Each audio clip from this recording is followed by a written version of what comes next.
मेरा सवाल ये है कि कुछ छिंदवाड़ा का आप जिक्र कर रहे हैं, छिंदवाड़ा को लेकर मुख्यमंत्री मोहन यादव का तमाम बयान पहले भी सामने आया और आज भी जो खबरें आ रही हैं वो ये बता रही हैं कि वो ये कह रहे हैं कि छिंदवाड़ा हमसे कोई नहीं ले सकता, छिंदवाड़ा में हम जीत रहे हैं। क्या मोहन यादव की सबसे बड़ी ये जिम्मेदारी थी कि वो 2019 में जो एक सीट रह गई थी बीजेपी के खाते से, उस सीट को जीतकर भारतीय जनता पार्टी के खाते में 2024 में डालें, और ये जिम्मेदारी वो निभाते हुए नजर आ रहे हैं?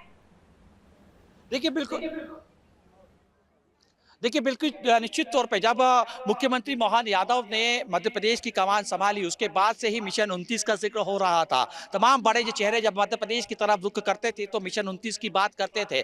ऐसे में मोहन यादव के नेतृत्व में मध्य प्रदेश में पहला चुनाव होने जा रहा था और ये कहीं ना कहीं मोहन यादव के लिए भी, यानी कि मुख्यमंत्री के लिए भी सीधे की अग्नि परीक्षा से कम नहीं था, क्योंकि दिल्ली ये चाहता था कि छिंदवाड़ा भी उनका हो जाए। और ऐसे में पूरी ताकत के साथ हमने देखा था किस तरीके से सभाएं लगातार मोहन यादव कर रहे थे। तमाम नेताओं, तमाम मंत्रियों का यहाँ पे जमावड़ा हमने देखा था। तमाम अलग अलग सेक्टर व विधानसभा स्तर तक जाके मुख्यमंत्री लोगों से मुलाकात कर रहे थे, घर घर जाके जनसंपर्क भी कर रहे थे। तो स्पष्ट संदेश देने की कोशिश कर रहे थे कि जनता की चुनी हुई सरकार, जनता का नेता, जनता का मुख्यमंत्री उनके बीच में है। और छिंदवाड़ा को लेकर जिस तरीके से वादे किए जा रहे थे, मोहन यादव लगातार इस बात का जिक्र जनता के बीच में करते हुए दिखाई दे रहे थे कि अगर छिंदवाड़ा की जनता ने कमल का इस बार निशान लगाया तो हर हाल में छिंदवाड़ा का विकास होगा, और विकास भी ऐसा होगा जो इतिहास के पन्नों में दर्ज किया जाएगा। अतुल, यानी कि ये मान लिया जाए कि मुख्यमंत्री का पूरा फोकस छिंदवाड़ा पर था, चूंकि यही सीट ऐसी थी जो कि 2019 और 14 जब जब मोदी लहर रही तब भी कांग्रेस के खाते में गई, और ये मोहन यादव के कार्यकाल में पहली बार जब चुनाव हुआ तो ये बड़ी उपलब्धि उनके खाते में जुड़ जाएगी अगर छिंदवाड़ा भारतीय जनता पार्टी के खाते में जाती है तो।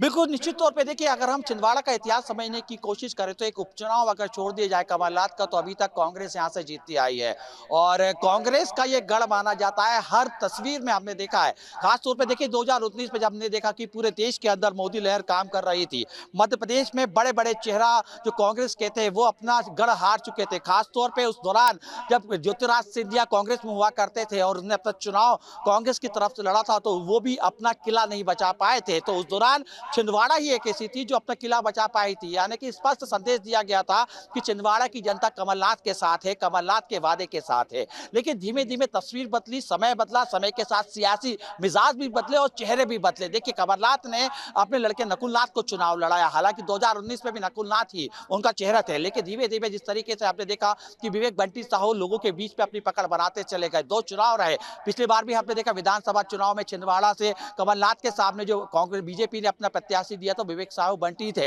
हालांकि चुनाव हार चुके थे, लेकिन सीधे तौर पे जनता से मिलते रहे, जनता की नब्ज टटोलते रहे, जनता के हाथ थामे रहे, तो इसका सीधा फायदा भी होता हुआ उन्हें दिखाई दे रहा है। हालांकि देखिए अभी लगभग 3 से 4 घंटे का समय और बचा। गुना सीट का जरा समीकरण यहाँ पर हमें समझाए, क्योंकि आप ग्राउंड जीरो पर भी जाते हैं और वहां की जनता से भी बात करते हैं। गुना सीट जहां से पिछली बार ज्योतिरादित्य सिंधिया हार गए थे, उनके करीबी को ही वहां की जनता ने वहां से जिता दिया था, केपी सिंह शायद उनका नाम।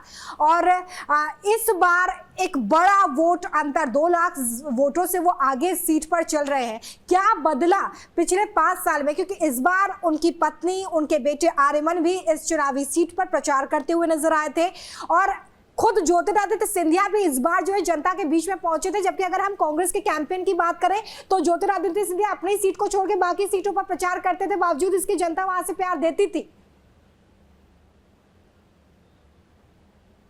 देखिए इस बात को समझना हो कि 2019 और 2024 का जो लोकसभा चुनाव है उस पर काफी अंतर है, मुद्दों का भी अंतर है, चेहरों का भी अंतर है और पार्टी का भी अंतर है। क्योंकि हमने जिस तरीके से देखा 2019 में जब ज्योतिरादित्य सिंधिया हाथ के पंजे के साथ, यानी कांग्रेस के चेहरे पर जब चुनाव लड़ रहे थे, तो उनके सहयोगी केपी सिंह को बीजेपी ने चुनावी मैदान में उतारा और ज्योतिरादित्य सिंधिया को करारी हार का सामना भी करना पड़ा। लेकिन इस बार थोड़ी सी स्थिति बदली है, क्योंकि ज्योतिरादित्य सिंधिया इस समय बीजेपी में है, तमाम बीजेपी के जो नेता हैं वो इस समय ज्योतिरादित्य सिंधिया के साथ खड़े हुए।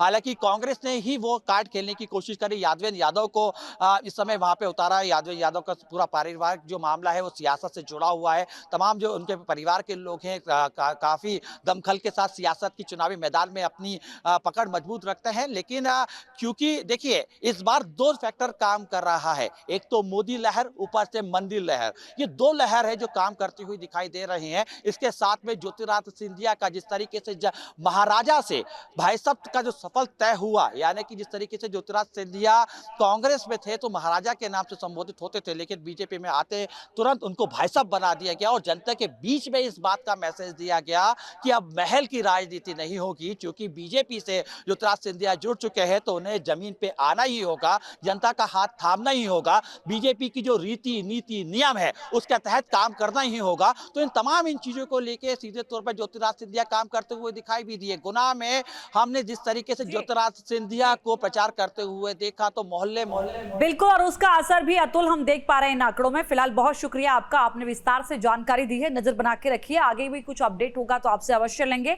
यूपी का रुख करते हैं, मध्य प्रदेश के बाद कि यूपी की तस्वीर क्या कुछ कह रही है। क्योंकि यूपी में अगर आप 2014 और 2019 के आंकड़े को बीजेपी में देखते हैं तो 14 में 71 और 19 में 62 सीटें भारतीय जनता पार्टी ने जीती थी, सहयोगी दल अलग जीते थे।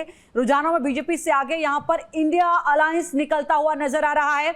यूपी में बीजेपी के खाते में 36 सीटें जाती हुई नजर आ रही हैं। कांग्रेस सपा मिलकर 41 सीटों पर बीजेपी से आगे चल रहे हैं। आरएलडी के खाते में 2 सीटें जाती हुई नजर आ रही हैं।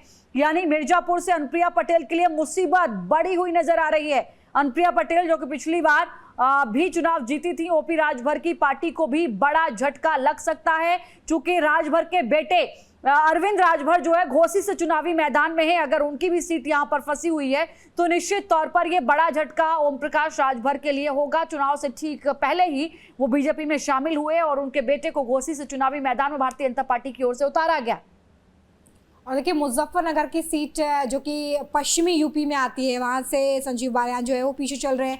आजमगढ़ में आप देखिए जो चुनावी नतीजे हैं वो सामने आ रहे हैं। देखिए ये जो शुरुआती रुझान है लक्ष्मी, ये मिशन 80 जिसकी बात बीजेपी ताल ठोक के करती रही है, उसके लिए बहुत बड़ा झटका। ये देखिए अजय टैनी 12,000 वोटों से पीछे चल रहे हैं। लखीमपुर खीरी पर सभी की निगाहें थी और ये भी कहा जा रहा था कि रिजल्ट बताएगा कि क्या ये सही फैसला था बीजेपी के लिए या फिर ये फैसला गलत था।